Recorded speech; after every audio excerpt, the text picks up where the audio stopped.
Director Anil Ravipudi మనతో ఉన్నారు.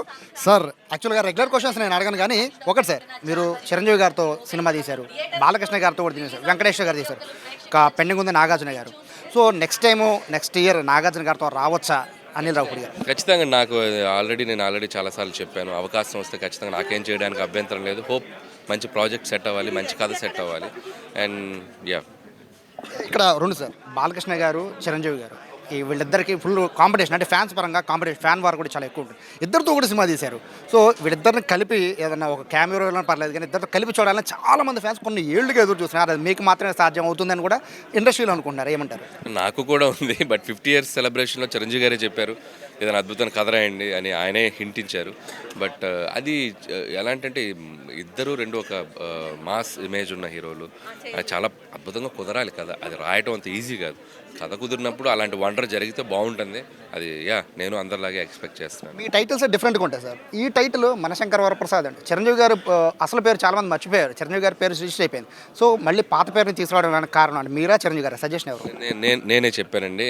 నాకు అదేంటే క్యాజువల్గా ఉండే టైటిల్ పెడదాం సినిమాకి, చాలా కనెక్టింగ్గా కలోక్యల్గా మనం పక్కన మన ఎదురింటోళ్ళని పక్కింటోళ్ళని పిలిచే పేరులా ఉండాలి అని నేను అనుకుని ఈ టైటిల్ పెట్టడం జరిగింది. అది స్లోగా ఫస్ట్ పెట్టినప్పుడు కొద్దిగా ఇదేంటి అని అనిపించినా వెళ్ళే కొద్ది ఆడియన్స్లో ఆ పేరు బాగా నానుతుంది అనేది నేను నమ్మాను.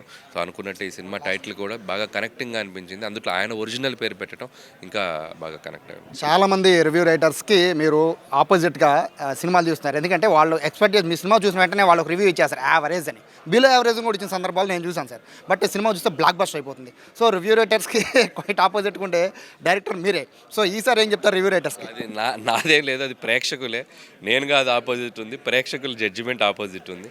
సో అంటే అందరి నేను తప్పు పట్టలేను, ఒక్కొక్కరిది ఒక ఇండివిజువల్ ఒపీనియన్. సో నాకు అల్టిమేట్గా at the end of the day ప్రేక్షకులు ఎలా రిసీవ్ చేసుకున్నారు, ప్రేక్షకుల సినిమాని ఏ స్థాయిలో నిలబెట్టారు, అదే అల్టిమేట్ రిజల్ట్ అండి. ట్రోలర్స్కి ఏం చెప్తారు సార్?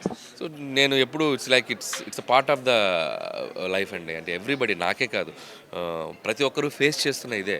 సో ఏ సినిమా వచ్చినా కూడా దానికి ఆపోజిట్గా కొద్దిగా ట్రోలింగ్ చేయడం అనేది సర్వసాధారణం అయిపోయింది. బట్ దాన్ని నేను పెద్ద సీరియస్గా తీసుకోను, ఎందుకంటే బాగున్న సినిమాని ఎవరూ ఆపలేరు. సో ఒక సినిమా ప్రేక్షకులు నచ్చిందంటే థియేటర్కి వెళ్ళే వాళ్ళని టికెట్ కొనొద్దు అంటే ఎవరైనా ఆగరు కదండి. సో ఆ బాగున్న సినిమా ఎప్పుడు ఆడుతుంది. సో ఇది ఏంటంటే కొద్దిగా మనకు 1-2 రోజులు ఒక ఇంబ్యాలెన్స్ ఉంటుంది. సో అది మనం అలవాటు పడిపోయాము. సో అది పెద్ద ప్రాబ్లం ఏం లేదు. సో ఇది అనిల్ రావుపూడి చెప్తున్నారు. అయితే ఒక విషయాన్ని అయితే ఫ్యాన్స్కి చెప్తున్నారు, వీలైతే కథ అంతా కుదిరితే కూడా చిరంజీవితో బాలకృష్ణ కలిపి ఒక సినిమా తీయాలని కూడా ఉందని చెప్తున్నారు. అలాగే నాగార్జునతో కూడా ఖచ్చితంగా సినిమా తీస్తామని, తీసే అవకాశం ఉందని అనిల్ రావుపూడి చెప్తున్నారు. కెమెరా పర్సన్ ఎన్నైతో సాయి, సుమన్ టీవీ, విజయవాడ నుంచి. సుమన్ టీవీలో మీ పర్సనల్ అండ్ బిజినెస్ ప్రమోషన్స్ కోసం కింది నెంబర్కి కాంటాక్ట్ చేయండి.